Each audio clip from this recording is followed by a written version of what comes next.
ಯಾರೆನಗಿರಲು ಬಾಂಧವ ಎನಲು ನಿನ್ನ ಬಿಡುವನಲ್ಲ.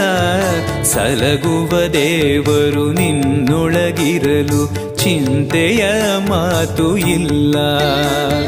ಭಾರವೆಂದು ಎನ್ನ ಎಣಿಸಲರೆ ಕಾಯೋ ಗುರು ರಾಘವೇಂದ್ರ. ದಾರವೆಂಬೋ ಆಧಾರ ನೀನು ಹಿಡಿವೆ ನಿನ್ನ ಪಾದ.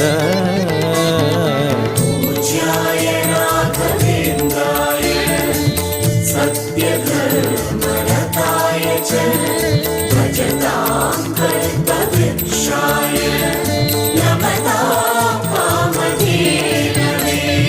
ಪೂರಣ ನಿನಗೆ ದಾಸನನೆಂದು ಬಂದೆನೋ ದೀನ ಬಂದು ದಾರುಣಿಯೊಳಗೆ